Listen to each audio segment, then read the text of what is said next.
بسم اللہ الرحمن الرحیم الحمد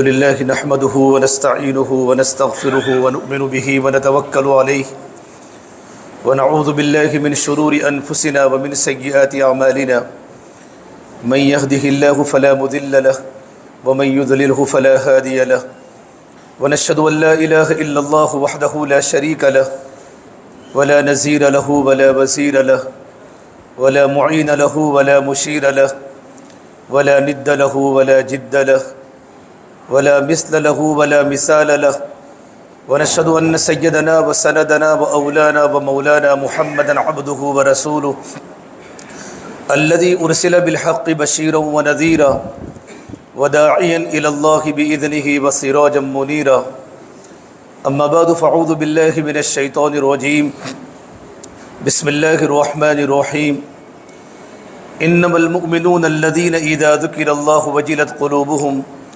وإذا تليت عليهم آياته زادتهم إيمانا وعلى ربهم يتوكلون الذين يقيمون الصلاة ومما رزقناهم ينفقون أولئك هم المؤمنون حقا لهم درجات عند ربهم ومغفرة ورزق كريم وقال النبي صلى الله تبارك وتعالى عليه وسلم يا أبا سفيان جئتكم بكرامة الدنيا والآخرة وتركتكم على محجة بيضاء ليلها كنهارها وقال النبي صلى الله تبارك وتعالى عليه وسلم من خاف أدلج ومن أدلج بلغ المنزل ألا إن سلعة الله الغالية ألا إن سلعة الله الجنة او کما قال النبی صلی اللہ تبارک و تعالی علیہ وسلم۔ میرے محترم پیارے بھائیو، اللہ کے دین کی بات کو بہت دھیان کے ساتھ سنا کرو۔ اللہ کے دین کی بات کو دھیان کے ساتھ سننا یہ کانوں کی عبادت ہے اور یہ کانوں کا وظیفہ ہے، اور دل سے بات کو قبول کرنا اور دل سے بات کو ماننا یہ دلوں کا دین ہے۔ صحابہ فرماتے تھے بایعنا علی یدک رسول اللہ کی صلی اللہ علیہ وسلم علی السمع والطاعہ، کہ ہم نے تو اللہ کے نبی صلی اللہ تبارک و تعالی علیہ وسلم کے ہاتھوں پر اس بات پر بیعت فرمائی تھی کہ یا رسول اللہ ہم تو آپ کی باتوں کو سنیں گے اور آپ کی باتوں کو مانیں گے۔ صحابہ کی صفت تھی سمعنا و اطعنا، اور منافقین کی صفت تھی سمعنا و عصینا۔ اللہ فرماتے ہیں اب ان لوگوں کی طرح مت بنو جنہوں نے کہا کہ ہم نے سنا حالانکہ انہوں نے نہیں سنا۔ وَلَا تَكُونُوا كَالَّذِينَ قَالُوا سَمِعْنَا وَهُمْ لَا يَسْمَعُونَ، کہ آپ ان لوگوں کی طرح مت بنو جنہوں نے کہا ہم نے اللہ کی دین کی بات کو سنا حالانکہ وہ نہیں سنتے تھے۔ کہ وہ لوگ کون ہیں؟ کہ وہ اللہ تبارک و تعالیٰ کی نگاہ میں بدترین جانور ہیں۔ إِنَّ شَرَّ الدَّوَابِ عِندَ اللَّهِ، کہ وہ اللہ تبارک و تعالیٰ کے نزدیک بدترین جانور ہے، جو بہرے بھی ہیں گنگے بھی ہیں۔ الصم البکم الذین لا یعقلون، کہ جن کے اندر چالاکی کی عقل ہے، اطاعت والی عقل نہیں ہے۔ کہ اطاعت والی عقل والے دین کی بات سنتے ہیں۔ اس اللہ کے دین کی بات کو اچھی طرح سننا ہے، اچھی طرح سنوں گے تو اچھی طرح سناؤں گے، اچھی طرح سمجھوں گے تو اچھی طرح سمجھاؤں گے۔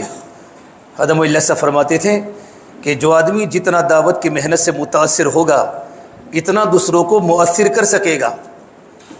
جو آدمی جتنا دعوت کے کام سے متاثر ہوگا، اعمال دعوت سے متاثر ہو کر اعمال دعوت کا ہم سب کو پابند بننا ہے، کہ ہم اعمال دعوت کے پابند بنیں، اعمال عبادت کے پابند بنیں۔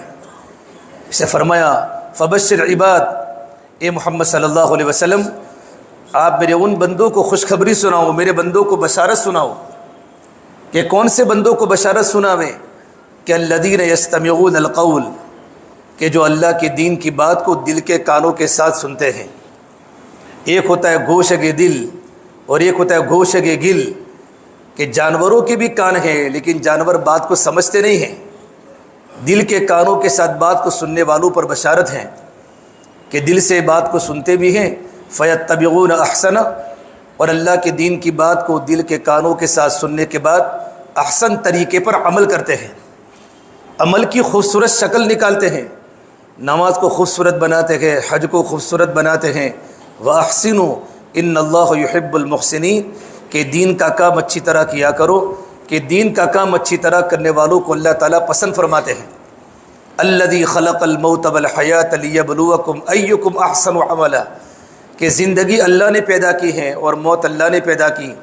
زندگی اور موت یہ اللہ تعالیٰ کی قدرت کے بڑے کرشمے ہیں کہ زندگی صرف اللہ ہی دیتا ہے اور موت صرف اللہ ہی دیتا ہے۔ اللہ کے فرماتے ہیں لیبلوکم ایکم احسن عملا، اللہ تعالیٰ اپنے بندوں کا امتحان لیتا ہے، بندوں کو آزماتا ہے کہ تم میں سے کون احسن عمل کرتا ہے۔ لم یقل اکثر عملا بل قول احسن عملا، اللہ تبارک و تعالیٰ کی نگاہ میں زیادہ عمل مطلوب نہیں ہے، اللہ تبارک و تعالیٰ کی نگاہ میں عمل کا حسن مطلوب ہے کہ عمل کی خوبصورتی ہو، نماز کی خوبصورتی ہو، ذکر کی خوبصورتی ہو، قرآن کی تلاوت کی اچھی شکل ہو، اللہ کے راستے کی خروج کی اچھی شکل ہو، مقامی اعمال کی اچھی شکل ہو، اللہ کی دین کی محنت کی صحیح ترتیب ہو، جہاں اللہ کے نبی صلی اللہ تبارک و تعالیٰ علیہ وسلم کا طریقہ ہو اور اخلاص ہو، وہ اللہ تبارک و تعالیٰ کی بارگاہ میں خوبصورت بن جاتا ہے۔ اس سے میرے بھائیو اپنی زندگیوں کو اطاعت پر لانا ہے اور اپنی زندگی کو عمل والی بنانی ہے، عمل کی نیت کے ساتھ بات کو سننا ہے۔ اعملوا فسیر اللہ عملکم، عمل کرو، اللہ تبارک و تعالیٰ تمہارے عملوں کو دیکھ رہا ہے۔ اللہ تبارک و تعالیٰ کی بارگاہ میں بندے کا عمل دیکھا جاتا ہے۔ کعب احبار رضی اللہ تعالیٰ عنہ یہودیوں کے بہت بڑے عالم تھے، بعد میں اسلام میں داخل ہونے کے بعد مسلمانوں کے بھی بڑے عالم بنے۔ حضرت عمر فاروق کی ان کے ساتھ گہری دوستی تھی، تو ام المومنین نے فرمایا کعب مجھے اللہ سے ڈرائیے، تو کعب نے فرمایا ام المومنین کیا تم نے قرآن نہیں پڑھا؟ قرآن میں جگہ جگہ پر اللہ سے ڈرنے کا حکم ہے، واتقوا اللہ واتقوا اللہ۔ تو ام المومنین نے فرمایا کعب مجھے پتہ ہے کہ قرآن کریم میں جگہ جگہ پر اللہ سے ڈرنے کا حکم ہے، لیکن تب بھی میں آپ کی زبان پر کچھ بات سننا چاہتا ہوں۔ تو ام المومنین کو نصیحت فرمائی، ام المومنین جتنا چاہے عمل کر لو، کل قیامت کے دن انسان 70 نبیوں کے برابر بھی عمل کو لے کر اللہ کی بارگاہ میں پہنچے گا، تب بھی اللہ کی بارگاہ میں اس کے عمل کم پڑیں گے۔ اصل ہماری زندگیاں عمل والی بنے، دعوت برائے دعوت نہیں ہے، دعوت برائے دین ہے، وضو برائے وضو نہیں ہے، وضو برائے نماز ہے، کہ زندگیوں میں دین کو لانے کے لیے دعوت ہے۔ ہماری زندگی اعمال کی پابند بنے، ہماری زندگی ارکان کی پابند بنے، ہماری زندگی نماز کی پابند بنے، زکوٰۃ کی پابند بنے، روزے کی پابند بنے، اور ہماری زندگی حج کی پابند بنے۔ اگر اللہ تعالیٰ نے مال دیا ہے اور حج کی فرضیت ہم پر ہیں تو ضرور اللہ کے راستے میں نکل کر اللہ کے گھر کی زیارت کریں۔ وَلِلَّهِ عَلَى النَّاسِ حِجُّ الْبَيْتِ مَنِ اسْتَطَاعَ إِلَيْهِ سَبِيلًا، اللہ تبارک و تعالیٰ کا حکم کرنا مطلوب ہے، لیکن بندہ اللہ کا حکم اس وقت پورا کرتا ہے جب دل میں اللہ تعالیٰ کی محبت ہوتی ہے۔ جب اللہ کی محبت پیدا ہو جاتی ہے تو اللہ تعالیٰ کے حکم پر عمل کرنا آسان ہو جاتا ہے۔ جب اللہ کے نبی کی محبت پیدا ہو جاتی ہے تو اللہ کے نبی کی زندگی پر چلنا آسان ہو جاتا ہے۔ یا ایھا الذین آمنوا اطیعوا اللہ واطیعوا الرسول، ایمان والو اللہ کی اطاعت کرو، اللہ کے رسول کی اطاعت کرو۔ دیکھو میرے بھائیو، ماننا ہدایت ہے، منوانا جہالت ہے۔ ہمارا کام شوق کا نہیں ہے، ہمارا کام ڈر کا ہے، کہ شوق میں آزادی ہے، ڈر میں پابندی ہے۔ دعوت کا کام شان سازی کا نہیں ہے کہ اپنی شان کو بنانا ہے، بلکہ شان سوزی کا ہے، ہمیں اپنے آپ کو مٹانا بھی ہے۔ یہ کام چالاکیوں کا نہیں ہے، یہ کام تو قربانیوں کا ہے، اور یہ کام جان بچانے کا نہیں ہے بلکہ جان کو کھپانے کا ہے، جان کو لگانے کا ہے۔ اے نبی جی آپ بشارت سناؤ میرے ان بندوں کو الذین یستمعون القول فیتبعون احسنہ، کہ جو اللہ کی دین کی بات کو دل کے کانوں کے ساتھ سنتے ہیں اور سننے کے بعد عملی طور پر اپنے آپ کو کام میں داخل کرتے ہیں۔ اللہ نے ان لوگوں کے بارے میں فرمایا اولئک الذین ھداھم اللہ، یہی وہ لوگ ہیں جن کو اللہ نے ہدایت کی دولت سے مالا مال کیا۔ یہ مجمع ہدایت یافتہ مجمع ہے، اللہ کی دین کی بات کو سننے والا، عمل کرنے والا، اعمال دعوت کی بھی پابندی ہے، اعمال عبادت کی بھی پابندی ہے۔ یہ ہدایت یافتہ مجمع ہے، اور یہ مجمع عقل مندوں کا مجمع ہے۔ الباب جمع ہے لب کی، لب ایسی عقل کو بولتے ہیں جو عقل چالاکی سے خالی ہو، جس عقل میں اطاعت ہو، عقل میں اطاعت آ جاوے، اللہ کی اطاعت آ جاوے، اللہ کے رسول کی اطاعت آ جاوے، تو انسان اللہ تعالیٰ کی بارگاہ میں قبول بن جاتا ہے۔ لیکن بھائیو، سب سے پہلے اللہ کی محبت کو دل میں اتارنا، لا الہ الا اللہ محمد رسول اللہ صلی اللہ علیہ وسلم، یہ کلمہ ایمان کا کلمہ ہے اور یہ کلمہ اسلام کا کلمہ ہے۔ لا الہ الا اللہ صرف زبان پر پڑھنے کی بنیاد پر آدمی کے دل میں کلمہ اترتا نہیں ہے، کچھ دیہاتی اللہ کے نبی کی خدمت میں آئے، کہا قولت الاغراب آمنا، کہ اللہ کے نبی صلی اللہ تبارک و تعالی ہم ایمان لائے۔ تو اللہ نے کہا نبی جی ان کو بتا دو قل لم تؤمنوا ولکن قولوا اسلمنا، کہ تم ایمان میں داخل نہیں ہوئے بلکہ تم نے زبان سے صرف کلمے کا اقرار کیا ہے۔ ولما يدخل الایمان فی قلوبکم، ابھی تک تمہارے دلوں میں ایمان کی حقیقت داخل نہیں ہوئی۔ کہ ایمان کے داخل ہونے کی علامت کیا ہے؟ کہ ایمان کے داخل ہونے کی علامت یہ ہے وَإِن تُطِيعُوا اللَّهَ وَرَسُولَهُ لَا يَلِتْكُم مِّنْ أَعْمَالِكُمْ شَيْئًا، کہ تمہاری زندگیاں اللہ تبارک و تعالیٰ کے حکموں کے سامنے اور تمہاری زندگیاں اللہ کے نبی کے طریقوں کے سامنے تمہاری زندگیاں سیلنڈر ہو جاوے۔ اسے ابو دردہ فرمایا کرتے تھے کہ زندگی پر خیر کو تلاش کرتے رہو اور زندگی پر خیر کی مجالس میں بیٹھتے رہو، اللہ تبارک و تعالیٰ کی رحمت کے جھونکوں کو لیتے رہو، کہ اللہ تبارک و تعالیٰ کی رحمت کے جھونکے چلتے رہتے ہیں، اللہ اپنے بندوں پر بھیجتے رہتے ہیں۔ پھر ابو دردہ فرمایا کرتے لوگوں، نیکی کبھی پرانی نہیں ہوتی اور گناہ کبھی بھلایا نہیں جاتا، نیکی کبھی پرانی نہیں ہوتی اور گناہ بھلایا نہیں ہو جاتا، اور اللہ سے دعا کرو کہ پروردگار عالم ہمارے عیبوں پر پردہ ڈالے۔ اللہم استر عوراتنا وامر روعاتنا، اللہ تعالیٰ ہمارے عیبوں کو چھپا دے۔ اللہ سے دعا کرو کہ اللہ تعالیٰ بڑی ذات والے ہیں، اللہ کی محبت جب تک دل میں پیدا نہیں ہوتی نا تب تک انسان آگے ترقی نہیں کر سکتا۔ ایک ہوتی ہے اللہ کی محبت اور ایک ہوتی ہے اس کے مجازی، جو آج کل بہت محبتیں چل رہی ہیں، اس کے مجازی کی محبت ہے۔ ایک بار مجنون حضرت حسن کے مجنون نام سنا ہے؟ مجنون لیلا کا واقعہ جو اسٹوری کے سب لوگ سنتے ہیں، وہ اسٹوری نہیں، وہ حقیقت ہے۔ حضرت حسن کے زمانے میں تھا، وہ تابعی تھا، مجنون صحابہ کے زمانے میں موجود تھا۔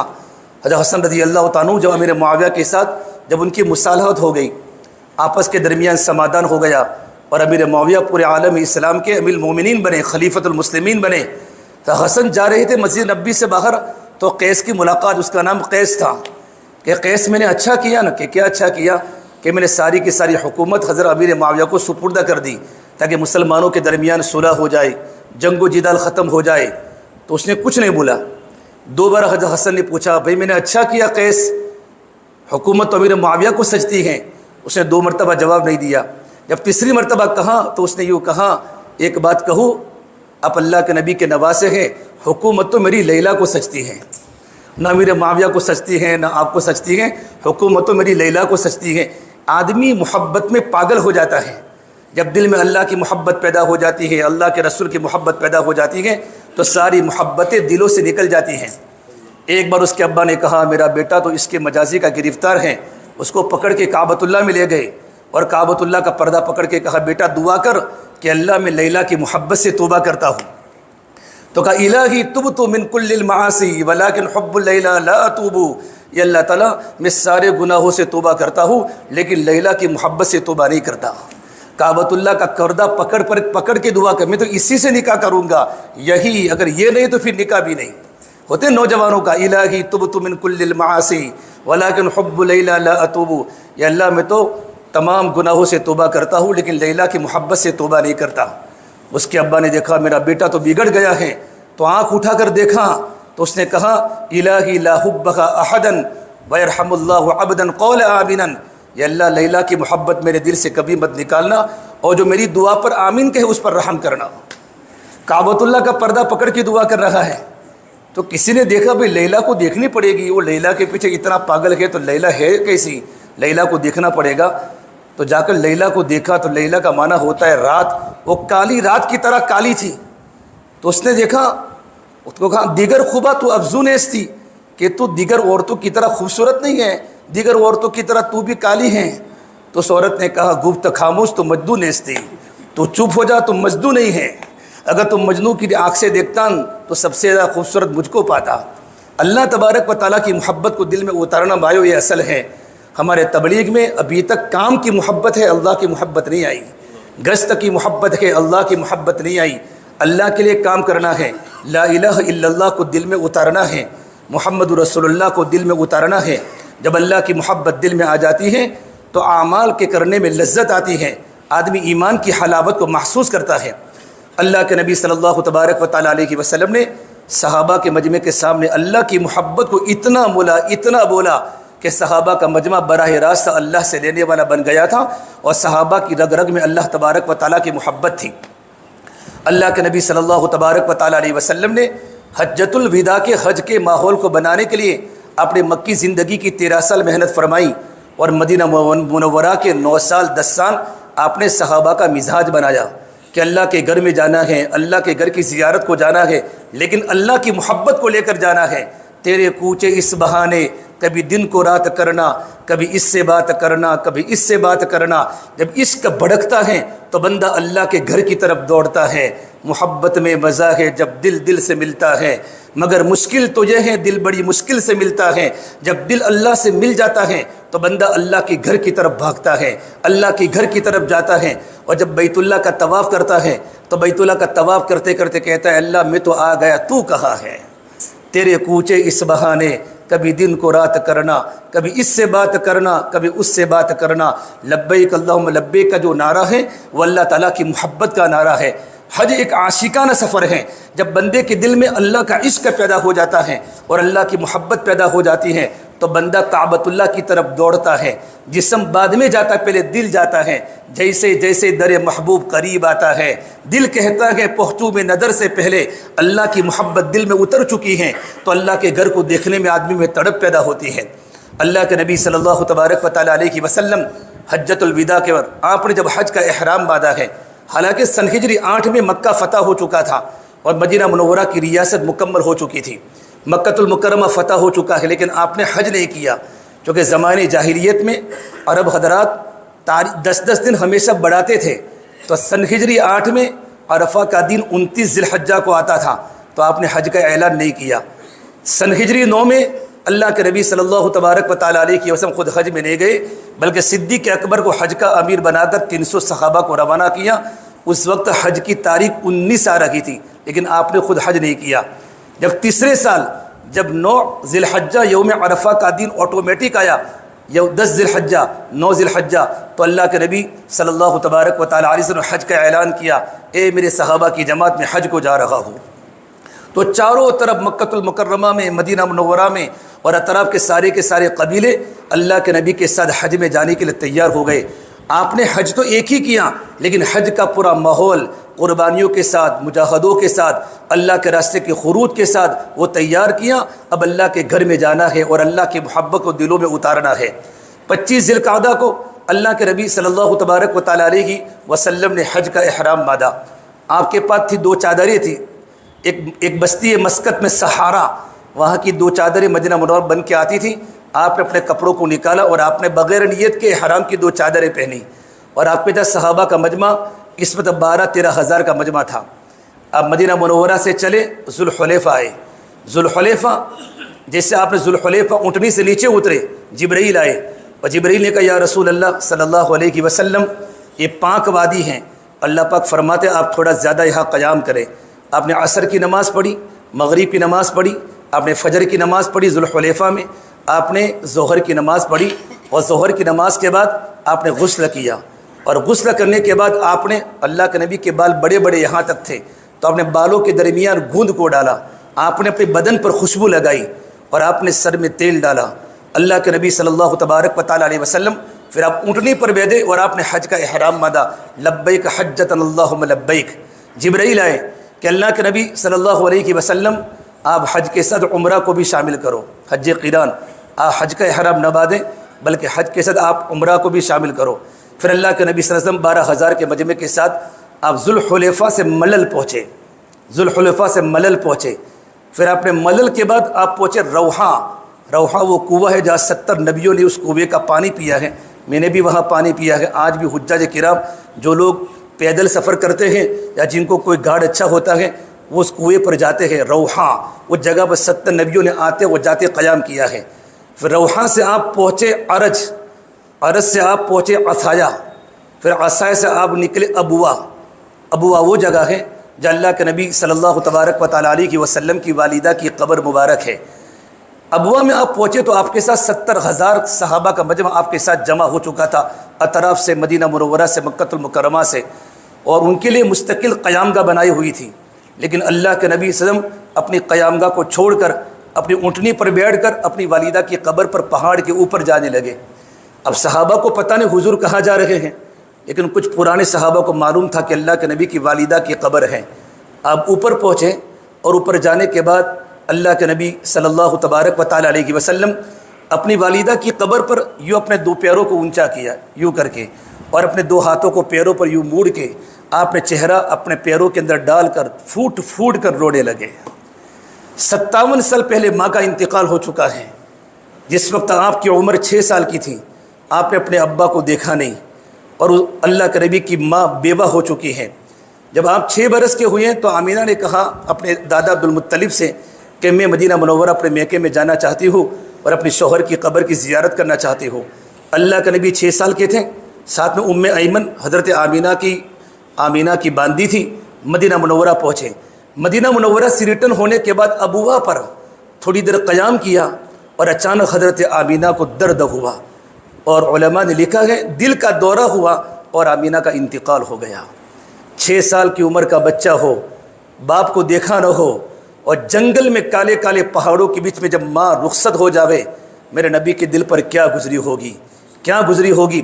جب آمینہ اپنے پیروں کو ہلانے لگی اور زبان بند ہو گئی، ایک ہی جملہ بولا، اے میرے پیارے بیٹے، ایک ہی جملہ بولا، کل جدید قدیم، ہر نئی چیز پرانے ہونے والی ہے، کل حی میت، ہر زندہ کو مرنا ہے، انا ولد الطہرا، میں نے ایک بچے کو جنا ہے جو بچہ پورے عالم کو روشن کر دے گا، اور یہ بچہ پورے عالم کو پاک کر دے گا۔ اتنا بولنا تھا اور آنکھیں بند ہو گئی۔ میرے آقا صلی اللہ علیہ وسلم اپنی والدہ کی قبر پر لیٹ گئے۔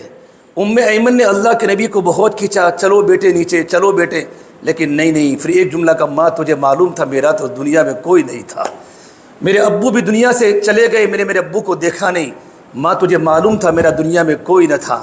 حضرت ایمن اللہ کے نبی کو لے کر نیچے اتری، پہاڑ کے نیچے سے آپ نے پھر دوڑ لگائی، اور دوڑ لگا کر اپنی اماں کی قبر پر جا کے سو گئے۔ 57 سال ہو چکے ہیں۔ اللہ کے نبی صلی اللہ علیہ وسلم مدینہ منورہ سے حج کرنے مکہ المکرمہ جا رہے ہیں، اور اپنے قافلے والے کو فرمایا میں تو پوری رات میری ماں کی قبر پر قیام کروں گا۔ پوری رات آپ نے وہاں قیام کیا، اور آپ نے وہاں جو پڑھنا وہ پڑھا۔ پھر فجر کی نماز کے بعد آپ نیچے اترے، پھر آپ ابوا سے نکلے، عسفان پہنچے۔ عسفان آپ نے کہا ابو بکر یہ کون سی وادی ہے؟ کہ اللہ کے نبی عسفان ہے، کہ میں دیکھ رہا ہوں حضرت صالح اور ہود علیہ السلام لبیک کہتے ہوئے حج کی طرف جا رہے ہیں۔ پھر عسفان سے پہنچے مر الزہران، پھر مر الزہران سے نکلے صریف میں جانے کے بعد حضرت عائشہ رونے لگی اپنے خیمے میں۔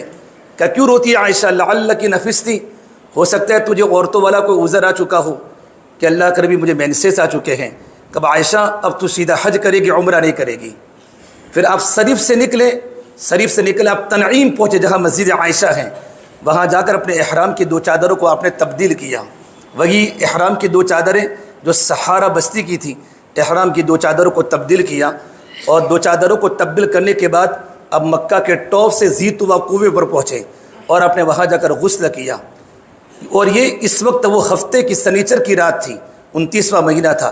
ایک ہفتے میں آپ وہاں پہنچے، اور ذی طویٰ پر آپ نے غسل فرمانے کے بعد آپ صفا مروہ کے درمیان سے بابی بنو شیبہ سے اندر انٹر ہوئے۔ اپنے اونٹنی کو نیچے اتارا، اونٹنی پر سے آپ نیچے اترے تو آپ کا خاندان بنو عبد مناف اور بنو شیبہ کے چھوٹے چھوٹے بچے آپ کی اونٹنی پر بیٹھ گئے اور آپ کے کندھے پر بیٹھ گئے، آپ سے محبت کرنے لگے۔ پھر اللہ کے نبی صلی اللہ تبارک و تعالیٰ علیہ وسلم بابو بنی شیبہ سے اندر داخل ہوئے، اور داخل ہونے کے بعد آپ بیت اللہ کے سامنے آئے، حجر اسود کا بوسہ دیا اور آپ نے سجدہ کیا۔ حجر اسود کا بوسہ دیا، پھر آپ نے سجدہ کیا۔ بہت دیر تک آپ روتے رہے۔ حجر اسود کا بوسہ دیا، پھر آپ نے سجدہ کیا، اور سجدہ کرنے کے بعد پھر آپ نے حجر اسود کا طواف شروع کیا۔ آپ نے پہلا چکر کیا، دوسرا چکر کیا، اور تیسرے چکر میں آپ نے حضرت عمر کو فرمایا عمر تو مضبوط آدمی ہے، رس کے وقت تو کبھی بوسہ مت دینا، تو مضبوط آدمی ہے، جھگڑا مت کرنا، کیونکہ جھگڑا اللہ تعالیٰ کو پسند نہیں ہے۔ یہ نفل عمل ہے، بوسہ دینا مستحب عمل ہے، اور مستحب عمل کے لیے کسی کو تکلیف دینا اللہ کی بارگاہ میں بڑا کبیرہ گناہ ہے۔ عمر تو مضبوط آدمی ہے، آپ نے صرف ایک ہی مرتبہ آپ نے بوسہ دیا، پھر رش زیادہ ہو چکا تو آپ کے پاس لکڑی تھی، آپ لکڑی حجر اسود کے سامنے رکھتے تھے اور آپ لکڑی کو بوسہ دیتے تھے۔ 7 چکر لگانے کے بعد آپ نے 2 رکعت واجب الطواف پڑھے۔ اس کے بعد اللہ کے نبی صلی اللہ تبارک و تعالیٰ علیہ وسلم صفا مروہ پر پہنچے، لیکن صفا مروہ پر جانے کے پہلے آپ نے 90 مرتبہ آپ نے حجر اسود کا بوسہ دیا۔ آپ صفا پر پہنچے، صفا سے مروہ کی سعی فرمائی۔ صحیح روایت میں کہ آپ نے 3 چکر پیدل لگائے اور 4 چکر آپ نے اونٹنی پر لگائے۔ صفا مروہ کی سعی کے مکمل ہونے کے بعد اللہ کے نبی نے صحابہ سے فرمایا کہ جو لوگ اپنے جانور کو لے کر نہیں آئے ہیں وہ تمام کے تمام حلق کروا لیں۔ کہ حضور آپ کہ میں اپنے جانور کو لے کر آیا ہوں، ابو بکر لے کر آئے ہیں، عمر لے کر آئے ہیں، طلحہ لے کر آئے ہیں، زبیر لے کر آئے ہیں، باقی تمام کے تمام صحابہ جن کے پاس قربانی کا جانور نہیں ہے وہ لوگ اپنے احرام کی چادروں کو کھول کر حلق کرا لیں۔ سب کا حج تمتع ہو گیا، احرام کی چادریں کھول دی۔ یہ دن جو تھا وہ پیر کا دن تھا، آپ کا عمرہ مکمل ہوا۔ پیر منگل، اتوار پیر منگل بدھ 4 دن آپ مکہ المکرمہ میں رہیں، لیکن آپ کعبۃ اللہ کا طواف کرنے آپ نہیں آئے۔ نہ آنے کی وجہ رش کہ چونکہ اللہ کے نبی آتے ہیں تو مجمع زیادہ ہو جاتا اور نفل عمل کے لیے کسی کو تکلیف ہو جاتی۔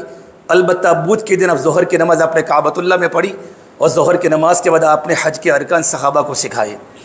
9ویں ذی الحجہ کو 8ویں ذی الحجہ کو جمعرات کا دن تھا اور آپ تمام صحابہ کو لے کر آپ مینا پہنچے اور مینا میں جانے کے بعد صرف آپ نے مینا میں 5 نمازیں پڑھی، 5 نمازوں کو ادا کیا۔ 9ویں ذی الحجہ کو فجر کی نماز کے بعد آپ اپنی اونٹنی قصبہ پر بیٹھ کر، پیچھے حضرت اسامہ کو بٹھایا ہوا تھا، آپ میدان عرفات میں پہنچے۔ حضرت بلال نے وہاں سر کا چمڑے کا خیمہ آپ کے لیے بنایا گیا تھا، آپ نے سر کا چمڑے میں آپ نے قیام کیا اور قیام کرنے کے بعد آپ نے آرام کیا۔ جبرائیل آئے، جبرائیل نے کہا یا رسول اللہ تعالیٰ فرماتا اپنے صحابہ سے کہے کہ لبیک کو زور سے پڑھے۔ صحابہ نے اتنا زور سے میدان عرفات میں لبیک پڑھا کہ میدان عرفات کی پوری وادی گونج اٹھی۔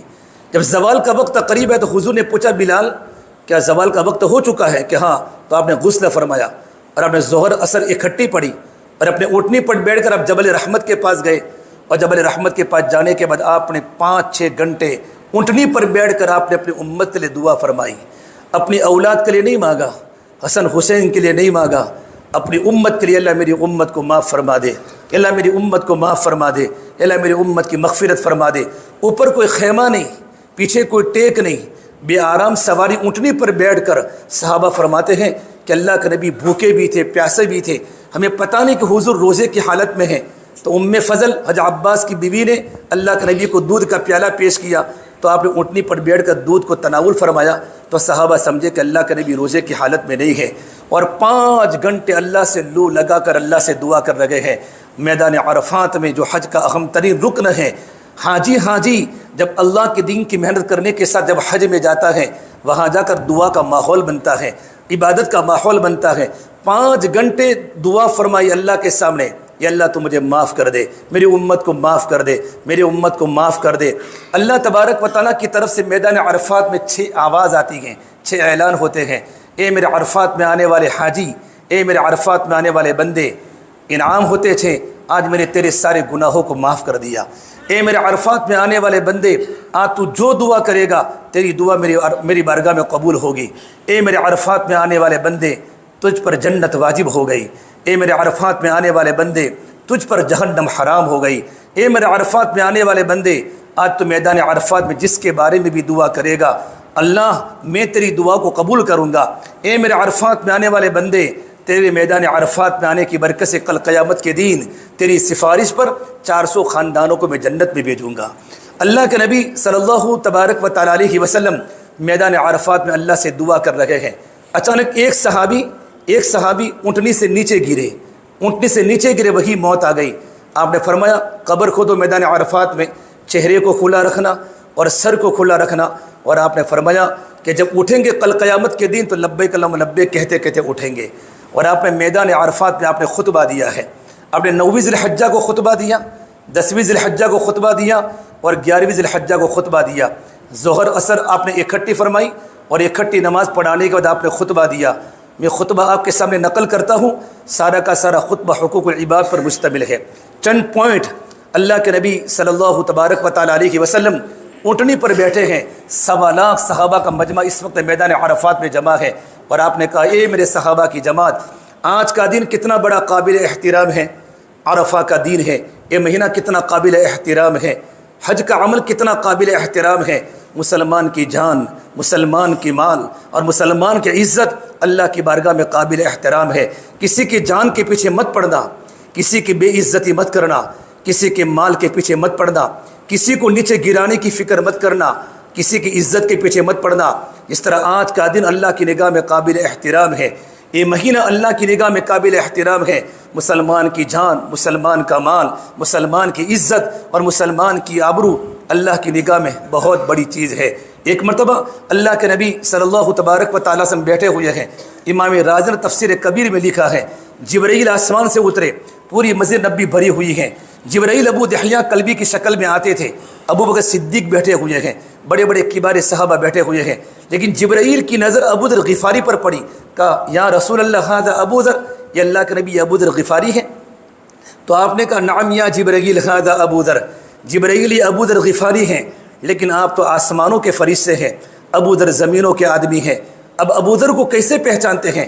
کہ اللہ کے نبی صلی اللہ علیہ وسلم، حضرت ابو ذر نے آپ کی صحبت میں رہ کر اپنی زندگی میں وہ صفات بنائے ہیں، وہ کوالٹی بنی ہیں کہ ان کی صفتوں کا تذکرہ اور ان کی خوبیوں کا تذکرہ آسمانوں میں فرشتوں کے درمیان ہو رہا ہے۔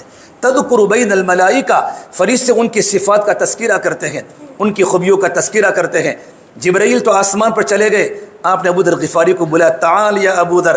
ابو ذر صرف سادے دو کپڑے پہنے ہوئے تھے اور آپ نے پہلا سوال کیا، بماذا نال هذه الفضیلۃ یا ابا ذر، ابو ذر تم اس درجے پر کیسے پہنچ گئے کہ تمہاری خوبیوں کا تذکرہ تو آسمانوں میں ہو رہا ہے، تمہاری صفات کا تذکرہ تو آسمانوں میں ہو رہا ہے۔ ابو ذر غفاری رو پڑے، روایت میں ہے روتے روتے داڑھی تر ہو گئی کہ حضور مجھے تو کچھ پتہ نہیں، وہی عمل ہے جو آپ دیکھ رہے ہیں، وہی ہے جو آپ دیکھ رہے ہیں، لیکن صرف زندگی میں دو باتیں میرے اندر ہیں، لیس فی قلبی غش لاحد، میرے دل میں کسی کے بارے میں کینہ نہیں ہے، کپٹ نہیں ہے، لا احسد حسدا، میں کسی پر حسد نہیں کرتا، آپ مجھے آگے بڑھاوے، آپ مجھے پیچھے کرے، آپ مجھ سے رائے لے، آپ مجھ سے رائے نہ لے، آپ مجھے اللہ کے راستے میں آگے بڑھاوے یا پیچھے کرے، میرا دل تو ہر ایک کے بارے میں صاف ہے۔ اسی وقت اللہ کے نبی نے فرمایا، خدا کی قسم اس دھرتی پر ابو ذر سے بڑا وفادار دنیا میں کوئی نہیں ہے۔ تو آپ نے خطبے میں کہا، اے میرے صحابہ کی جماعت، آج کا دن بڑا قابل احترام ہے، مسلمان کا جان تبلیغ کا کام کرتے کرتے زندگی میں خوبیاں لانی ہے، خوبیاں لانی ہے۔ کسی کی بات طے ہوئے تو آنکھوں سے یوں نہ دیکھیں اس کی بات طے کیوں کی، ارے میرے بھائیو، ہم تو کام کرتے کرتے چھوٹے بننا ہے، ہم تو صحابہ کی صفت پر آوے، اپنی زندگی کو دیکھیں میرے اندر کتنا آیا ہے، تبلیغ کا کام کرتے کرتے اپنی زندگیوں کو بنانا ہے۔ حضرت اللہ سے فرماتے تھے، دین میں محنت کرو ہڈیوں کو پگھلانے والی، راتوں کو دعا کرو دلوں کو تڑپانے والی، فَإِذَا فَرَغْتَ فَانْصَبْ وَإِلَىٰ رَبِّكَ فَارْغَب، نبی جی تھکا دینے والی دعوت کی محنت سے فارغ ہو جاوے تو آپ اللہ کی عبادات کے اندر تھکیے اور اپنے رب کی طرف رغبت کیجئے۔ ہمیں دعوت والا بھی بننا ہے، عبادت والا بھی بننا ہے اور دعا والا بھی بننا ہے۔ مقصود اللہ کا تعلق ہے۔ 4 مہینوں کے خروج کا مقصد کیا ہے؟ چلے کے خروج کا مقصد کیا ہے؟ اللہ والوں کی صحبت کا مقصد کیا ہے؟ اللہ کی محبت پیدا ہو جائے، دل میں اللہ پیدا ہو جائے، دل میں اللہ کی محبت پیدا ہو جائے۔ دل بدل جاتے ہیں تو چہرے بھی بدل جاتے ہیں۔ پھر میرے نبی نے فرمایا، اے میرے صحابہ کی جماعت، میں تمام کے تمام زمانے جاہلیت کے جھگڑوں کو اپنے پیروں کے تلے رونتا ہوں، کوئی کسی کے ساتھ جھگڑا نہ کرے۔ اللہ کے نبی کے تائے کے بیٹے ربیعہ بن ایاس کو حذیل نے قتل کیا تھا، آپ نے کہا میں ان کے خون کو معاف کرتا ہوں، میں تمام زمانے جاہلیت کی لڑائی کو اپنے پیروں کے نیچے دفن کرتا ہوں۔ پھر میرے نبی نے فرمایا، اللہ کی نگاہ میں سب سے بدتر آدمی وہ ہے جو جھگڑا کرتا ہو۔ ان ابغض الرجال الی اللہ الالد الخصم، اللہ کی نگاہ میں وہی انسان بدتر ہے جو جھگڑا کرتا ہو۔ پھر کہاں جھگڑا وہی کرتا جن کے دل میں تکبر ہوتا ہے، جن کے دل میں کبر ہوتا ہے، اور تکبر تو اللہ کی چادر ہے۔ الکبریاء ردائی والعظمت ازاری، تکبر تو میری چادر ہے اور عظمت تو میرا کپڑا ہے۔ فمن نازعتنی منہ شیئا ادخلته فی النار ولا ابالی، اور جو میری چادر کو کھینچے گا میں اس کو جہنم کے حوالے کروں گا، اس کی مجھے کوئی پرواہ نہیں۔ کتنے نادان ہیں جو ترقی پر کرتے ہیں غرور، ہم نے چڑھتے ہوئے سورج کو بھی ڈھلتے دیکھا ہے۔ وتلک الایام نداولها بین الناس، زندگیاں بدلتی رہتی ہیں۔ میرے نبی نے فرمایا، میں اس طریقے پر کھانا کھاؤں گا جیسے غلام کھانا کھاتا ہے۔ میرے نبی نے کبھی ٹیک لگا کر کھانا نہیں کھایا، تبلیغ کا مقصد زندگیوں میں صفات لانا ہے، ہمارا دل بنے، ہمیں اخلاق پیدا ہوئے، ہم میں تواضع ہو۔ میرے نبی نے فرمایا اگر کوئی انسان زمین پر چلتی ہوئی زندہ لاش کو دیکھنا چاہے تو ابو قحافہ کے بیٹے ابو بکر کو دیکھ لے۔ ارحموا امتی بامتی، ابو بکر میری امت میں سب سے زیادہ نرم دل رحم کرنے والے ابو بکر ہیں۔ کتنے بڑے مقام کے صحابی ہیں، کتنے بڑے مقام کے صحابی ہیں۔ تفسیر کبیر میں لکھا ہے کہ صدیق اکبر رضی اللہ تعالیٰ ایک مرتبہ ملک شام تجارت کے لیے گئے۔ جب ملک شام تجارت کے لیے پہنچے تو ایک خواب دیکھا ہے زمانے جاہلیت میں، اور وہ خواب وہاں کے عیسائی عالم سے پوچھا کہ خواب کی تعبیر کیا ہے۔ عیسائی عالم نے یوں کہا، اس زمانے میں عیسائی مذہب صحیح دین تھا، تو پوچھا تمہارا نام کیا کہ مسمک، آپ کا نام کیا ہے کہ میرا نام ابو بکر ہے۔ ایو شغل، تمہارا کاروبار کیا ہے کہ میں تاجر ہوں۔ کہ تمہارے خواب کی تعبیر یہ ہے تمہاری قوم ایک نبی پیدا ہوگا، ایک نبی پیدا ہوگا، انت تکون وزیرہ فی حیاتہ وتکون خلیفۃ بعد مماتہ، اب ان کی زندگی میں ان کے وزیر بنو گے اور اس نبی کی دنیا سے جانے کا ان کے خلیفہ بنو گے۔ یہ خواب کی تعبیر بتائی۔ صدیق اکبر نے خواب کی تعبیر کسی کو نہیں بتائی، لم یخبر احدا من الناس، خواب کی تعبیر کسی کو نہیں بتائی۔ جب اللہ کے نبی صلی اللہ تبارک و تعالیٰ علیہ وسلم نے جب 40 سال میں نبوت کا اعلان کیا، ادعا النبوہ، نبوت کا دعویٰ کیا، آپ کی نبوت تو آسمان و زمین کے پیدا ہونے کے پہلے تھی۔ حضرت شیخ نے فضل قرآن میں لکھا ہے کہ اللہ تعالیٰ نے سورہ یاسین اور سورہ طٰہٰ کی تلاوت زمین و آسمان کے پیدا کرنے کے 1000 سال پہلے پڑھی۔ اللہ قرآن میں کہتا ہے یاسین والقرآن الحکیم انک لمن المرسلین، او میرے یاسین قرآن کی عظمتوں کی قسم تو میرا رسول ہے۔ ابھی اللہ کے نبی پیدا بھی نہیں ہوئے، زمین و آسمان کے کائنات کے 1000 سال پہلے اللہ نے سورہ یاسین کی تلاوت کی۔ جب حضور نے 40 سال میں جب نبوت کا اعلان کیا، صدیق اکبر راستے میں ملے کہ صدیق ایمان قبول کر لو، میں اللہ تبارک و تعالیٰ کا نبی ہوں، مجھ پر جبرائیل وحی لے کر آتے ہیں۔ تو فوراً کہا مد دلیل علی ما تدعی یا محمد، یہ محمد تمہارے نبوت کی دلیل کیا ہے کہ تم اللہ تبارک و تعالیٰ کے نبی ہو؟ تو فوراً فرمایا رؤیا التی رأیتہا بالشام، میری نبوت کی دلیل تیرا وہ سپنا جو تو نے ملک شام میں دیکھا تھا اور تو نے کسی کو نہیں بتایا تھا۔ اتنا کہنا تھا، قام، صدیق اکبر کھڑے ہو گئے، وَاعْتَنَقَهُ، میرے نبی سے معانقہ کیا، وَقَبَّلَ بَيْنَ أَعْيُنِ النَّاسِ، اور اللہ کے نبی کی پیشانی پر بوسہ دیا۔ پھر کہا یا رسول اللہ، میرا جان بھی آپ کی خدمت میں ہے، میرا مال بھی آپ کی خدمت میں ہے۔ اتنے بڑے صحابی کے بارے میں حضور فرماتے ہیں اگر کوئی انسان زمین پر چلتی ہوئی زندہ لاش کو دیکھنا چاہے تو ابو قحافہ کے بیٹے ابو بکر کو دیکھ لے۔ پھر میرے نبی نے فرمایا اے میرے صحابہ کی جماعت، میں سود کو ختم کرتا ہوں، میں سود کو ختم کرتا ہوں، آج سے نہ کوئی سود لے گا نہ کوئی سود دے گا۔ اللہ کے نبی کے چچا حضرت عباس کے بارے میں فرمایا میں اپنے چچا عباس کے سود کو معاف کرتا ہوں۔ حضرت عباس ایک بینک تھے، بینک، اتنا لوگوں کا سود ان کے پاس تھا، کہاں میں اپنے چچا عباس کے سود کو معاف کرتا ہوں۔ جب میرے نبی نے سود کو معاف کیا ہے تو حضرت عباس نے کھڑے ہو کر فرمایا میرے بھتیجے نے میرے سود کو معاف کیا، میں اصل سرمایہ کو بھی معاف کرتا ہوں۔ علماء نے لکھا ہے ان کے اصل سرمایہ کے معاف کرنے کی بنیاد پر اللہ نے بنو عباس کو 524 سال تک حکومت دی۔ پھر میرے نبی نے فرمایا اے میرے صحابہ کی جماعت، میں کبھی خیانت مت کرنا۔ پھر آپ نے فرمایا میں تمہاری عورتوں کے بارے میں تم کو وصیت کرتا ہوں کہ تم ان کے ساتھ بھلائی کا برتاؤ کرنا، اچھائی کا برتاؤ کرنا۔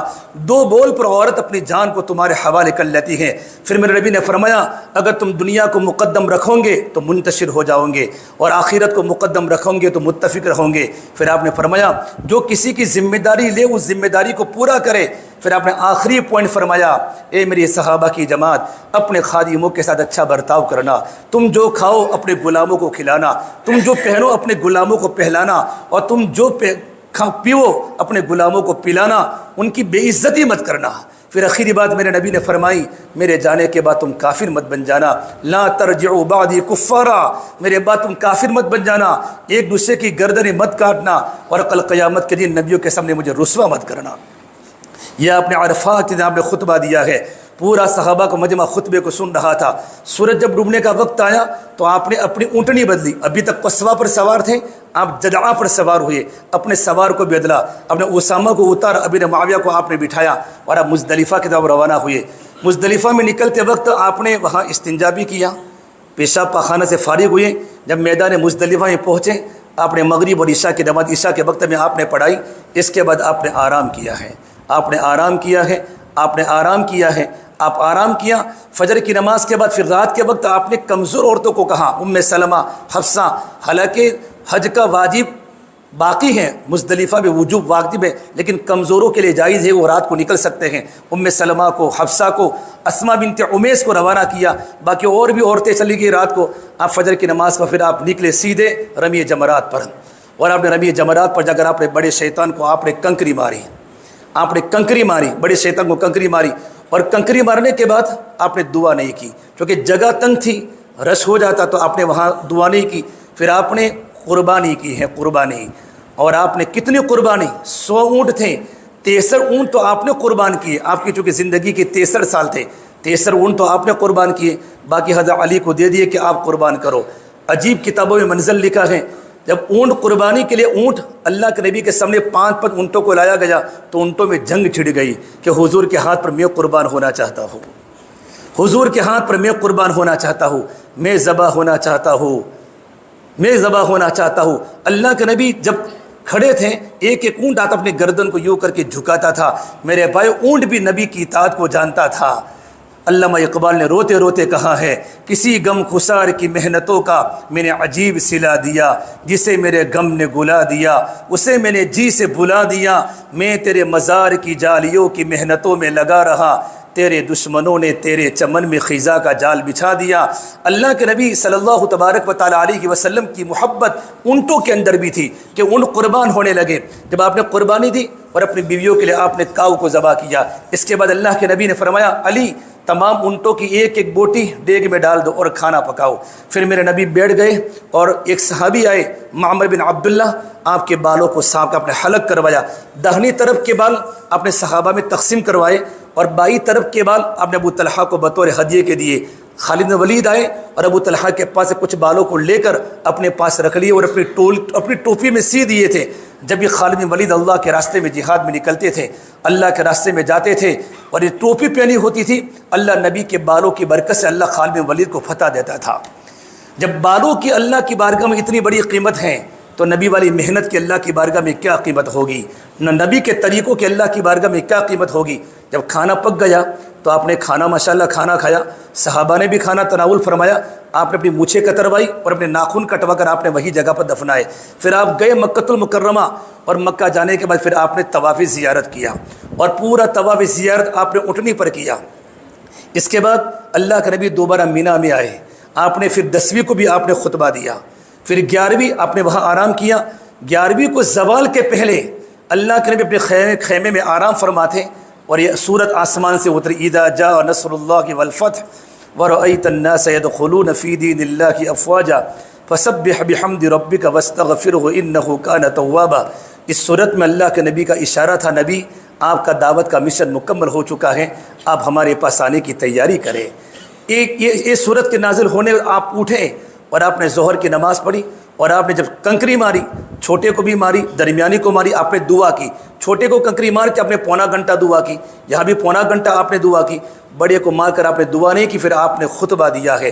آپ نے اگلے 2 دن جو آپ نے خطبہ دیا تھا، اس وقت صحابہ کا 1.25 لاکھ کا مجمع تھا، 1.25 لاکھ صحابہ کا مجمع، لیکن آگے مکبر تھے جو حضور کی بات کو آگے پہنچاتے تھے، ربیگا کہو، ربیگا کہو۔ لیکن یہ آیت کے نازل ہونے کے بعد آپ کے اندر وہ جوش تھا، آپ نے وہ خطبہ دیا، وہی خطبہ دیا جو پہلے دن دیا، ایک جملہ بڑھایا اور یہاں سے خطبہ شروع کیا، اے ایھا الناس، اے لوگو، عسیٰ اللہ تلقونی بعد عامی ھذا، میری وہ تمہاری آخری ملاقات ہے۔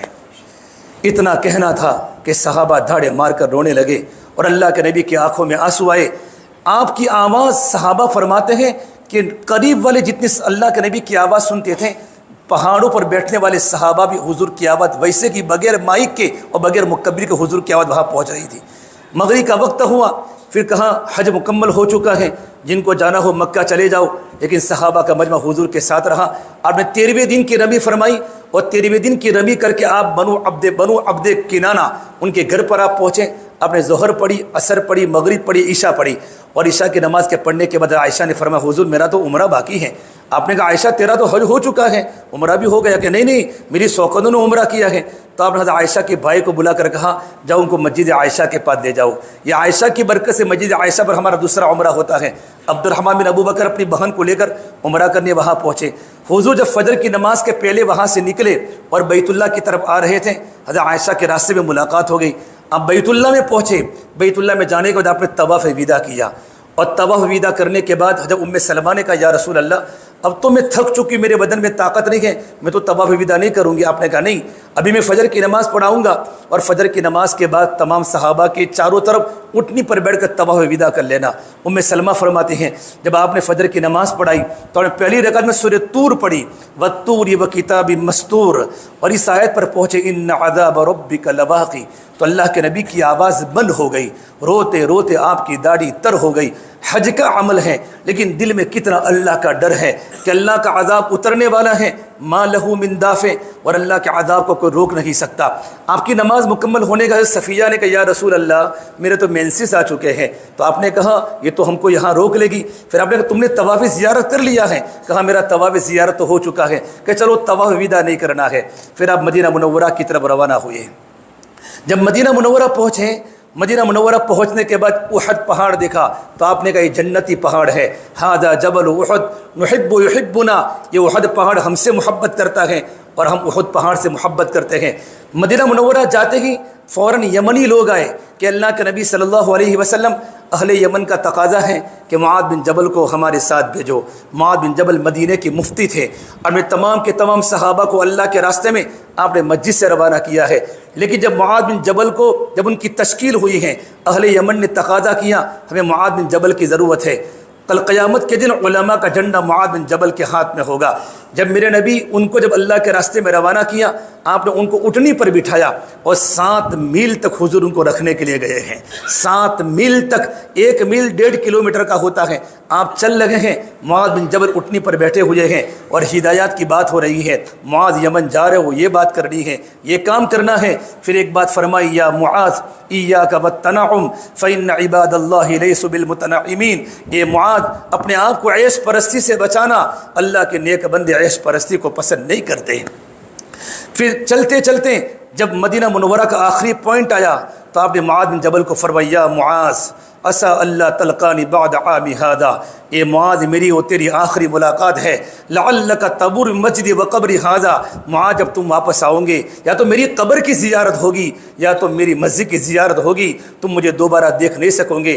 اتنا بولنا تھا، فبکا معاذ جشعا لفراق رسول اللہ صلی اللہ علیہ وسلم، حضرت معاذ بن جبل اللہ کے نبی کی محبت میں دھاڑے مار کر رونے لگے۔ معاذ بن جبل کا چہرہ یمن کی طرف تھا، میرے نبی کا چہرہ مدینہ کی طرف تھا۔ فلما اقبل نحو المدینہ، آپ نے مدینہ منورہ کی طرف چہرہ کر کے فرمایا لا تبکی یا معاذ، یہ معاذ تم مت رو، اللہ کے راستے میں نکل جا، کل قیامت کے دن ان اول الناس بی المتقون من کانوا وحیث کانوا، کل قیامت کے مجھ سے قریب وہ انسان ہوگا جس کی زندگی میں تقوی ہوگا، جس کی زندگی میں اللہ کا ڈر ہوگا۔ علماء نے لکھا ہے اللہ کے نبی کی سب سے بڑی قربانی بیت اللہ کو چھوڑنا ہے، صحابہ کی سب سے بڑی قربانی اللہ کے نبی کی صحبت کو چھوڑنا ہے۔ بچوں کو چھوڑنا آسان تھا، بیویوں کو چھوڑنا آسان تھا، لیکن نبی کی محبت صحابہ کی دل دل میں تھی، صحابہ کی رگ رگ میں تھی۔ مولانا قاسم صاحب نانوتوی جب مدینہ منورہ پہنچے، جب میرے نبی کے روضے انور پر یوں نظر پڑی، فوراً کا سلامت رہے تیرے روضے کا منظر، چمکتی رہے تیرے روضے کی جالی، ہمیں بھی عطا ہو وہ شوق ابوذر، ہمیں بھی عطا ہو روح بلالی۔ کیا جملہ فرمایا! جس وقت اللہ کے نبی کی قبر کی زیارت کر کے سلام پڑھ کے وہاں سے نکلے، چہرہ چمک رہا تھا، چہرہ چمک رہا تھا، اللہ کے نبی کے دل کا نور ان کے چہرے پر آ چکا تھا۔ پھر کہا شاگردوں نے حضرت آپ کا چہرہ تو چمک رہا ہے، کہ میرے آقا کا مجھ پر ایسا کرم تھا، میرے آقا کا مجھ پر ایسا کرم تھا۔ ایک آگے کا جملہ ہے کہ میرے دل کو صاف کر لیا اور میرے دل کے داغ اللہ پاک نے دھل لیے۔ پھر اللہ کے نبی صلی اللہ علیہ وسلم 29 سفر کو ایک صحابی کا انتقال ہوا۔ اب جنت البقیع میں نماز جنازہ پڑھانے کے مدینہ منورہ میں نماز جنازہ پڑھانے کے بعد واپس آنے کے بعد آپ بیمار ہو گئے، آپ کو درد سر اور سخت بخار آ گیا۔ آپ حضرت عائشہ کے کمرے میں آئے، عائشہ کے سونے کی باری تھی، تو آپ نے کہا کل کس کی باری ہے؟ میری سونے کی باری حضرت حفصہ کے گھر پر ہے۔ ام سلمہ کے گھر پر ہیں، حالانکہ حضور کو سب کی باری کا پتہ تھا، لیکن آپ یہ چاہتے تھے کہ بیماری کے دن میں حضرت عائشہ کے مکان میں گزاروں۔ تو بیویوں نے کہا یا رسول اللہ آپ یہ چاہتے ہیں کہ بیماری کے دن حضرت عائشہ کے گھر پر گزاروں تو ہم تیار ہیں، لیکن تندرستی کے آنے کے بعد آپ ہمارے گھروں کی ترتیب دوبارہ شروع کر لیں۔ آپ نے تمام بیویوں کا شکریہ ادا کیا، پھر آپ نے صحابہ کرام کو بلایا۔ حضور بیمار ہیں، درد سر کا درد ہے، تیز بخار ہے، پیر کو آپ بیمار ہوئے، آپ نے صحابہ کو بڑی دعائیں دی، آباکم اللہ، نصرکم اللہ، ایدکم اللہ، سلمکم اللہ، اللہ تمہاری قربانی قبول کرے، اللہ تم کو صحیح ٹھکانہ دے، تم نے میری بہت نصرت کی، اللہ تمہاری مدد کرے۔ پھر میرا نبی نے ایک بات عجیب بات فرمائی، کہا اے میری صحابہ کی جماعت، میں تم کو سلام کہتا ہوں، تم بعد میں آنے والوں کو میرا سلام کہتے رہنا کہ تمہارے نبی تم کو سلام کر کے گیا ہے۔ ابن مسعود نے کہا یا رسول اللہ آپ کی بات سے ایسا لگتا ہے کہ آپ کی دنیا سے جانے کا وقت قریب ہے، تو آپ کی آنکھیں تر ہو گئی۔ کہا میرے دنیا سے جانے کا وقت قریب ہے، کہ آپ کو غسل کون دے گا کہ اہل بیت دیں گے، کہ آپ کو کفن کون دے گا کہ میرے اہل بیت دیں گے، کہ آپ کی نماز جنازہ کون پڑھائے گا کہ میری نماز جنازہ عام انسانوں کی طرح نہیں ہوگی، مجھے غسل کر کے مجھے رکھ دینا، آسمان کے فرشتے جبرائیل اور میکائیل آئیں گے اور مجھ پر درود پڑھیں گے، پھر آسمان کے فرشتے آئیں گے مجھ پر درود و سلام پڑھیں گے، پھر اہل بیت کے مرد عورتیں بچے آئیں گے اور مجھ پر درود و سلام پڑھیں گے، پھر مکہ المکرمہ کے مہاجرین صحابہ آئیں گے، ان کی عورتیں آئیں گی، ان کے غلام آئیں گے، مجھ پر درود و سلام پڑھیں گے، پھر انصار مدینہ آئیں گے، ان کی عورتیں آئیں گی، ان کے غلام آئیں گے، مجھ پر درود و سلام پڑھیں گے، پھر تم مجھے اللہ کے حوالے کر دینا۔ پھر اللہ کے نبی صلی اللہ علیہ وسلم ایک دم کمزور ہو چکے تھے، فضل بن عباس کے کندھے پر ہاتھ رکھا، اپنے چچا عباس کے کندھے پر ہاتھ رکھا اور آپ نے ظہر کی نماز پڑھائی، اور ظہر کی نماز کے پہلے آپ نے کہا اے میرے صحابہ کی جماعت، زندگی میں نے تمہارے ساتھ گزاری ہے، اگر میں نے کسی کو تکلیف دی ہو، اگر میں نے کسی کو کچھ کہا ہو تو مجھے معاف کر دو، مجھے اللہ کے سامنے جواب دینے کی طاقت نہیں ہے، اللہ بڑا طاقتور ہے۔ آپ نے درد کے ساتھ صحابہ کے سامنے معافیا مانگی، میں نے زندگی تمہارے ساتھ گزاری ہے، حقوق العباد کا مسئلہ ہے، اگر میں نے کسی کو کچھ سخت جملہ کہا ہو، اگر میں نے کسی کو کوئی تکلیف پہنچائی ہو تو مجھے معاف کر دو۔ صحابہ میں کوئی نہیں بولا۔ ظہر کی نماز کا وقت ہو چکا، آپ نے ظہر کی نماز پڑھائی، ظہر کی نماز کے پڑھنے کے پھر آپ نے دوبارہ پوچھا اے میرے صحابہ کی جماعت، اللہ کے پاس جانے کا وقت آ چکا ہے، اگر میں نے کسی کو دکھ دیا ہو، کسی کو تکلیف پہنچائی ہو تو مجھے معاف کر دینا، کسی کا کوئی حق باقی ہو تو مجھے کہہ دو۔ تو ایک صحابی نے کہا یا رسول اللہ میرے 3 ریال 3 دینار لینے کے باقی ہیں، میرے 3 ریال لینے کے 3 دینار لینے کے باقی ہیں۔ آپ نے کہا اچھا مجھے پتہ نہیں، بتاؤ کب میں نے آپ کے پاس سے لیے تھے؟ کہ حضور میں آپ کی خدمت میں بیٹھا ہوا تھا، ایک سائل آیا سائل، اور اس نے یوں کہا حضور مجھے پیسوں کی ضرورت ہے، تو آپ کے پاس تھے نہیں، تو آپ نے مجھے کہا تھا کہ ان کو 3 دینار دے دو، تو میں نے 3 دینار دے دیے تھے۔ آپ نے کہا مجھے یاد آیا، آپ نے دیکھا اپنی جیب میں 1 دینار بھی نہیں تھا، آپ کی نظر اپنے کزن فضل بن عباس پر پڑی، کہا فضل تم میرا قرضہ چکاؤ گے؟ فضل تم میرا قرضہ چکاؤ گے؟ فضل بن عباس نے کہا یا رسول میں آپ کا ضرور قرضہ چکا دوں گا، اتنے بڑے نبی ہیں، نبیوں کے سردار ہیں، دنیا سے جانے کا وقت آ چکا ہے، لیکن 1 دینار بھی میرے نبی کے پاس موجود نہیں ہے۔ پھر آپ گھر پر نمازیں پڑھانے آتے تھے، جمعرات کا دن تھا، آپ ظہر کی نماز پڑھانے کے لیے اٹھے، لیکن آپ کے اندر بدن میں طاقت ختم ہو گئی، آپ اٹھ نہ سکے۔ آپ نے کہا ابو بکر کہو کہ ابو بکر نماز پڑھاوے۔ صحابہ نے سمجھا نمازی پڑھانی ہے، حضرت عمر کو آگے کر دیا۔ حضرت عمر نے کہا اللہ اکبر، میرے نبی نے سنا کہ نہیں ابو بکر کو آگے کرو عمر کو پیچھے کرو، ابو بکر کو آگے کرو عمر کو پیچھے کرو۔ یہ خلافت کی طرف اشارہ تھا، ابو بکر میرے مصلی پر نماز پڑھائے گا، اور اللہ کے نبی کی غیر موجودگی میں 17 نماز صدیق اکبر نے پڑھائی۔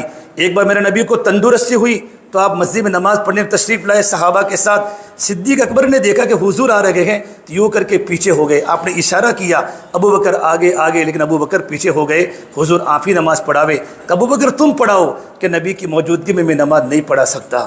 یہ زندگی میں تواضع تھا، نبی کی صحبت اٹھائی تھی، کام کیا تھا، سچے کارکن بنے تھے، اندر خوبیاں پیدا ہوئی تھی۔ پھر میرے آقا صلی اللہ علیہ وسلم 12 ربیع الاول کا دن، پیر کا دن، آپ کی طبیعت میں خشاشی بشاشی آئی، فجر کے بعد آپ گھر پر بیٹھے تھے، اپنی بیویوں کو بلایا، بیویوں سے آپ نے معافی مانگی، بیویوں کو روانہ کیا۔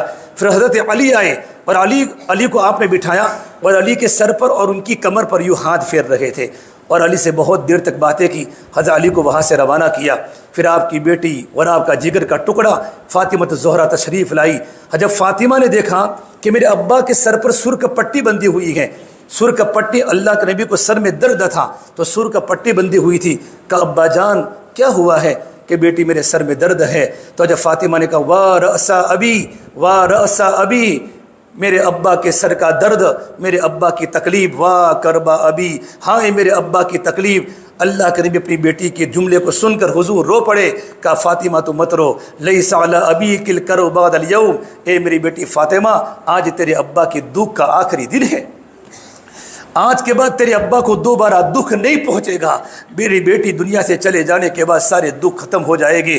پوری زندگی تکلیفوں میں گزاری ہے، طائف کے پتھروں میں گزاری، مشرکین مکہ کی گالیوں میں سنائی. وَلَقَدْ نَعْلَمْ أَنَّكَ يَضِيقُ صَدْرُكَ بِمَا يَقُولُونَ فَسَبِّحْ بِحَمْدِ رَبِّكَ وَكُن مِّنَ السَّاجِدِينَ وَاصْبِرْ وَمَا صَبْرُكَ إِلَّا بِاللَّهِ وَلَا تَحْزَنْ عَلَيْهِمْ. کیا میرا اللہ نبی کو تسلی دے رہا ہے؟ وَلَا تَحْزَنْ عَلَيْهِمْ وَلَا تَكُ فِي ضيق مما يمكرون ان اللہ مع الذین اتقوا والذین هم محسنون. میری بیٹی فاطمہ آج تیرے ابا کے دکھ کا آخری دن ہے.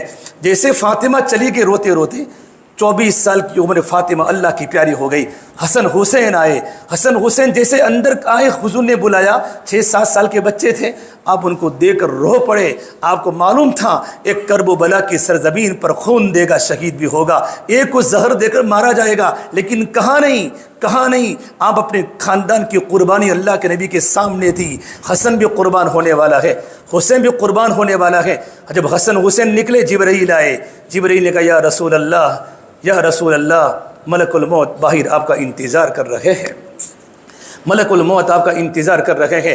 تو میرے نبی نے کہا جبرائیل آپ کی کیا رائے ہے، آپ کی کیا رائے ہے؟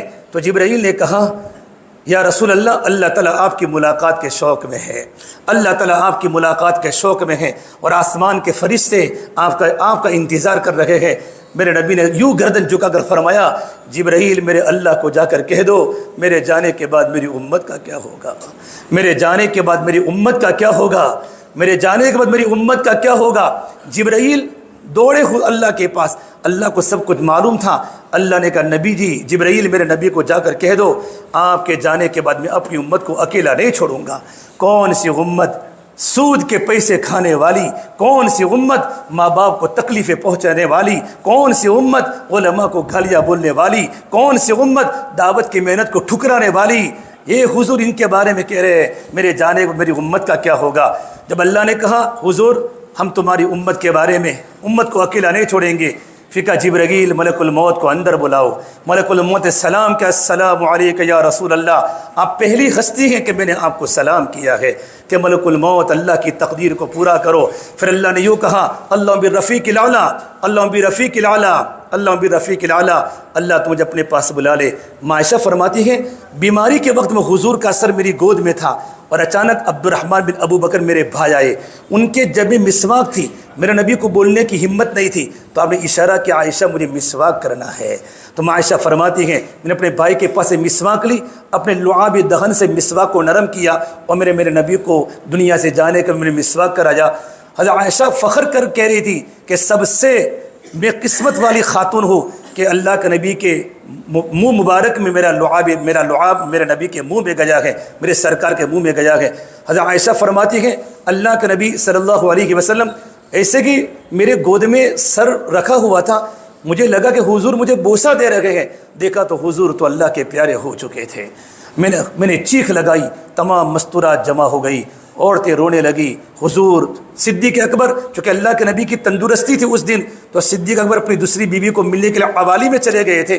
معلوم پڑا دوڑتے آئے، حضور پر چادر ڈالی ہوئی تھی، اور جیسے کہ چادر کو ہٹایا میرے نبی کا چہرہ چمک رہا تھا اور بوسہ دیا اور پھر یوں کہا واہ خلیلا واہ نبیا واہ صفیہ، ہائے میرے خلیل، ہائے میرے نبی. پھر میرے نبی کو فرمایا طبت حیًا و طبت میتًا، زندگی بھی اچھی گزاری اور موت بھی اللہ نے اچھے دی. اے میرے سرکار اللہ آپ کو دوبارہ دکھ کبھی جمع نہیں کرے گا، دوبارہ دکھ جمع نہیں کرے گا. پورا مجمع صحابہ کا مسجد نبی میں بیٹھا رو رہا ہے. صدیق اکبر اللہ کے نبی کو بوسہ دے کر مسجد میں تشریف لائے، کام کو سنبھالنا ہے، کام کو سنبھالنا ہے۔ عمر بن خطاب جیسے صحابی تلوار لے کر کھڑے ہیں، کون کہتا حضور اللہ کے پیارے ہو گئے ہیں؟ اگر کوئی کہے گا میں اس کی گردن کو اڑا دوں گا، سر کو تن سے جدا کروں گا، نہیں، میرے نبی تو اللہ سے ملنے گئے ہیں۔ جب موسیٰ علیہ السلام جیسے اللہ سے ملنے گئے تھے کوہ طور پر، میرے نبی نہیں گئے۔ ابو بکر نے کہا عمر بیٹھ جاؤ، کہ نہیں بیٹھوں گا۔ عمر بیٹھ جاؤ، نہیں بیٹھوں گا۔ ابو بکر استقامت کے پہاڑ، اتنا سچا عاشق رسول، سارے غموں کو دل میں لے کر تقریر کی ہے کہ اے لوگو، من کان یعبد محمدن فإن محمدن قد مات۔ سنو میری بات، خلاصے کی بات کہہ رہا ہوں، جو محمد صلی اللہ تبارک و تعالی علیہ وسلم کی پوجا کر رہا تھا تو نبی تو دنیا سے جا چکے ہیں۔ میں بات کہہ رہا ہوں، من کان یعبد اللہ فإن اللہ حی لا یموت، اور جو اللہ تبارک و تعالیٰ کی عبادت کرتا تھا وہ اللہ آج بھی ہیں، وہ اللہ آج بھی ہیں، اور اللہ کبھی اللہ کو موت نہیں آتی۔ حضرت اسامہ کی جماعت وہاں کھڑی ہے، جو جماعت اللہ کے نبی نے اما پہنا کر جماعت کو روانہ کیا تھا۔ صدیق اکبر نے فوراً کہا، حضرت عمر فاروق فرماتے مجھے یقین ہو گیا کہ اللہ کے نبی تو اللہ کے پیارے ہو چکے ہیں، لیکن چونکہ پیروں میں ہڈیاں کمزور ہو چکی تھی تو یوں کر کے سیدھے بیٹھ گئے، یوں کر کے سیدھے بیٹھ گئے، ایک دم کھوکھلے ہو چکے تھے۔